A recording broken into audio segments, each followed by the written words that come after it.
1-9절. 이 장의 첫 단어는 방주의 포로 기간이 얼마나 오래 지속되었는지 알려줍니다. 그 기간은 블레셋 사람들의 땅에서 7개월이었습니다. 블레셋 사람의 밭에서, 원래도 그러하니라.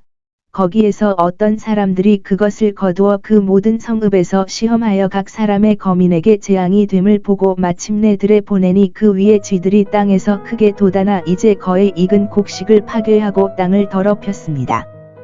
그 심판으로 그들은 재앙을 받았지만 5절. 그것은 앞장에서 언급되지 않았다. 그래서 하나님은 그들이 궤를 옮긴 곳마다 그들이 그것을 포로로 옮긴 동안에는 그것이 그들에게 저주를 받게 될 것임을 알게 하셨습니다. 성읍에서도 저주를 받고 들에서도 저주를 받으리라. 그러나 대부분의 사람들은 그것을 의미하는 것으로 받아들입니다. 블레셋 사람들의 나라. 자, 7개월 동안 이스라엘은 하나님의 임재의 특별한 표시인 궤가 없는 형벌을 받았습니다. 성막이 없는 성막은 얼마나 허름해 보였습니까? 이제 그 거룩한 성은 얼마나 황무하였고 거룩한 땅은 광야가 되었는가?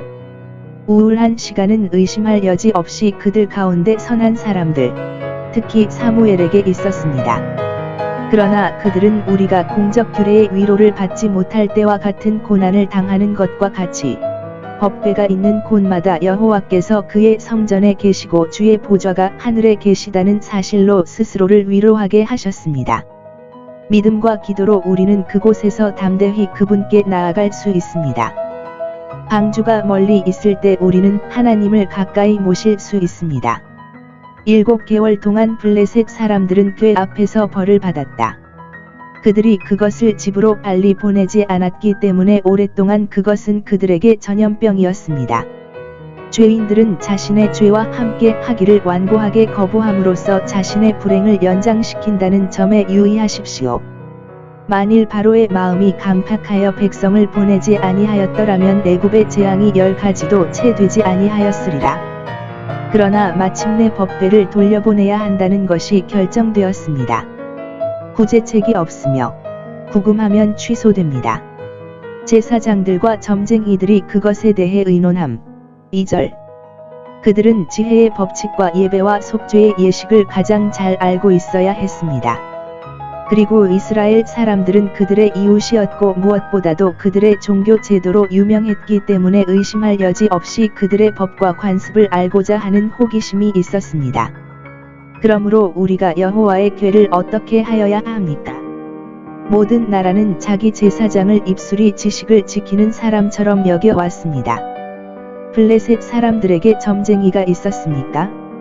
우리에게는 하나님이 계심으로 무엇을 가지고 여호와 앞에 나아가 가장 높으신 하나님 앞에 경배할지 여쭈어야 합니다. 그들은 충고를 매우 충실히 하며 매우 만장일치로 조언합니다. 그들이 조국의 친구로서 직권으로 공식적으로 요청받기 전에 그것을 주지 않은 것은 놀라운 일이었습니다. 그들은 바로와 애굽인에 의해서 궤를 돌려보내는 것이 절대적으로 필요하다고 그들에게 촉구한다. 6절. 어떤 사람들은 아마도 양보하기를 싫어하여 기꺼이 그것을 시험해 보았을 것이다.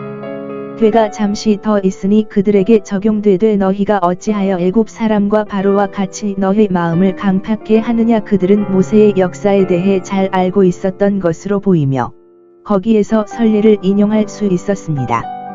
우리는 완고한 죄인들에 대한 하나님의 심판의 남은 기록을 이 좋은 방법으로 활용해야 하며 그들로 하여금 그들이 행한 것처럼 우리 마음을 완악하게 하지 않도록 경고해야 합니다. 우리 자신보다 다른 사람의 경험으로 배우는 것이 훨씬 저렴합니다. 이집트인들은 마침내 이스라엘을 보내도록 강요받았습니다. 그러므로 블레셋 사람들이 제때에 항복하여 궤를 보내게 하십시오. 그들은 그것을 되돌려 보낼 때 속건제물도 함께 보내라고 조언합니다. 3절. 그들은 다른 민족의 신들이 무엇이든 그들은 이스라엘의 하나님이 질투하는 하나님이시며 그가 얼마나 엄격하신지 알고 있었습니다. 자기 백성에게 속죄제와 속건제를 요구하며 그러므로 그들은 그가 그의 궤를 포로로 잡아두는 모욕을 얼마나 크게 분개했는지 알았기 때문에 그와 같은 싸움을 한 사람들은 어떤 식으로든 그에게 속건 재물을 돌려주어야 하며 그들은 다른 조건으로 고침을 받을 것이라고 기대할 수 없었습니다. 상처 입은 정의는 만족을 요구합니다. 지금까지 자연광은 남성에게 지시했습니다. 그러나 그들이 그 만족이 어떠해야 하는지를 생각해 보기 시작했을 때 그들의 상상은 비참하게 허망해졌습니다. 그러나 블레셋 사람들이 법궤를 그랬던 것처럼 롬 1시 18분 고의적인 죄로 진리를 불의에 가둔 사람들은 이렇게 해를 입힌 사람과 화목하는 것이 속죄제 외에는 없다고 결론을 내릴 수 있습니다. 그리고 우리는 죄를 제거할 수 있는 단 한 사람을 알고 있습니다. 그들은 이 속건 제물이 그들의 죄악에 대한 형벌을 인정하는 것이어야 한다고 지시하여 이로써 그들이 정복되고 굴복하는 자와 하나님 앞에서 죄를 범한 자로 스스로 부끄러워하게 하고 그들의 능하신 이스라엘의 하나님께 영광을 돌리게 하려 함이라. 정복자이자 가장 정의로운 복수자. 5절. 그들은 에메로드의 형상, 즉 그들이 고통받았던 종기와 종기의 형상을 만들어 그들의 행위와 행위로 그 수치스러운 질병에 대한 비난을 영구히 만들어야 합니다. 또한 땅을 더럽힌 쥐의 형상, 그로 말미암아 이스라엘 하나님의 전능하신 능력을 소유하게 하셨으니 이는 그들이 승리하는 날에도 그와 같이 작고 가증한 짐승으로 그들을 징계하시고 낮추시게 하심이라. 이 형상들은 가장 귀한 금속인 금으로 만들어져야 하며 이는 그들이 이스라엘의 하나님과의 화평을 기꺼이 사게 될 것이며 금과 많은 정금으로 너무 비싸게 산 것이라고 생각하지 않을 것임을 암시해야 합니다. 황금 에메로드는 영주의 수에 따라 5명이어야 하며 영주들은 모두 그들로 고통받았고 그것을 소유하는 데 만족했을 것입니다. 황금 쥐도 5마리가 되어야 한다는 조언을 받았지만 온 나라가 그들에게 들끓었기 때문에 곰곰이 생각해보니 울타리가 있는 도시와 시골의 숫자에 따라 더 많이 보낸 것 같았습니다. 그들의 제사장들은 그들 모두에게 한 가지 재앙이 임했음을 상기시켜 주었습니다. 그들은 모두 죄를 지었기 때문에 서로 비난할 수 없었습니다.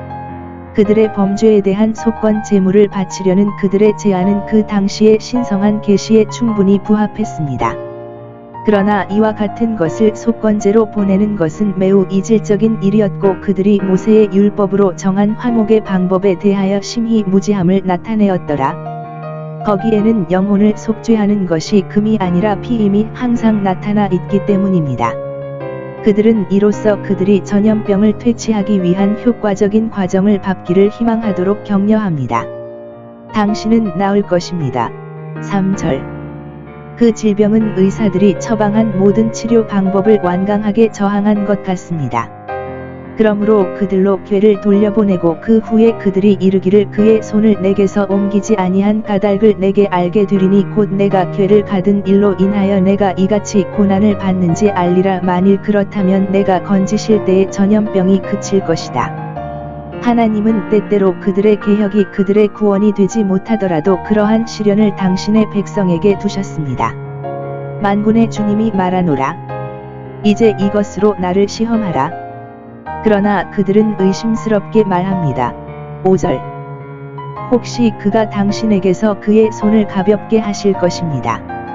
마치 이제 그들은 심판이 하나님의 손에서 나올 것이라고 생각하기 시작했지만 궤를 되찾은 즉시 제거되지 않은 것처럼. 그러나 그것이 자비를 얻을 수 있는 가장 가능성 있는 방법이었습니다. 원인을 제거하면 결과가 사라집니다. 그러나 그들은 이 재앙으로 그들을 치신 것이 이스라엘 하나님의 손인지 아닌지를 더 시험하게 하였다. 그들은 궤를 기리기 위해 그것을 새 수레나 마차에 싣고 2마리의 젖소가 끌도록 해야 합니다. 이 젖소는 매일 젖을 밟고 7절 길들이는 데 사용하지 않고 집으로 기울어져 있습니다. 그들이 먹인 구유와 송아지를 기르기 위해 그들은 이스라엘 땅으로 인도하는 길을 전혀 알지 못했습니다. 그들은 그들을 인도하거나 운전할 사람이 없어야 하며 모든 이유에서 예상할 수 있는 자신의 길을 가야 합니다. 그러나 이스라엘의 하나님이 그가 행하신 다른 모든 이적 후에 하나 더 행하여 보이지 않는 능력으로 이 암소들을 그들의 본능과 성향에 반하여 이스라엘 땅으로 인도하지 아니하시면 특히 베세메스에게 그들은 그들의 이전 견해를 철회할 것이며 그들을 친 것은 하나님의 손이 아니라 그들에게 일어난 기회라고 믿을 것입니다. 8. 9절. 따라서 하나님은 자신을 고난 당하게 하셨습니다. 그가 다른 방법으로 모욕을 받은 후에 이 할례 받지 않은 블레셋 사람들에게 시험을 받고 처방을 받으십시오. 그들의 신인 다곤의 영예가 이와 같은 문제로 다루어지는 것으로 만족했을까요? 악한 사람들이 하나님의 손길에 대한 확신을 기꺼이 떨쳐버리고 그들이 곤경에 처했을 때 그것이 그들에게 일어날 기회라고 믿게 하는 것을 보십시오. 만약 그렇다면 막대기는 그들이 듣거나 주의를 기울이는 것에 관심이 있는 목소리를 가지고 있지 않습니다. 이와 같이 하나님은 이 할례받지 않은 블레셋 사람들에게 다른 방법으로 모욕을 받은 후에 시험을 받으시고 처방을 받으셨습니다. 그들의 신인 다곤의 영예가 이와 같은 문제로 다루어지는 것으로 만족했을까요? 악한 사람들이 하나님의 손길에 대한 확신을 기꺼이 떨쳐버리고 그들이 곤경에 처했을 때 그것이 그들에게 일어날 기회라고 믿게 하는 것을 보십시오. 만약 그렇다면 막대기는 그들이 듣거나 주의를 기울이는 것에 관심이 있는 목소리를 가지고 있지 않습니다. 이와 같이 하나님은 이 할례받지 않은 블레셋 사람들에게 다른 방법으로 모욕을 받은 후에 시험을 받으시고 처방을 받으셨습니다. 그들의 신인 다곤의 영예가 이와 같은 문제로 다루어지는 것으로 만족했을까요? 악한 사람들이 하나님의 손길에 대한 확신을 기꺼이 떨쳐버리고 그들이 곤경에 처했을 때 그것이 그들에게 일어날 기회라고 믿게 하는 것을 보십시오. 만약 그렇다면 막대기는 그들이 듣거나 주의를 기울이는 것에 관심이 있는 목소리를 가지고 있지 않습니다. 그들이 곤경에 처했을 때 그것은 그들에게 일어날 기회입니다. 만약 그렇다면 막대기는 그들이 듣거나 주의를 기울이는 것에 관심이 있는 목소리를 가지고 있지 않습니다. 그들이 곤경에 처했을 때 그것은 그들에게 일어날 기회입니다. 만약 그렇다면 막대기는 그들이 듣거나 주의를 기울이는 것에 관심이 있는 목소리를 가지고 있지 않습니다.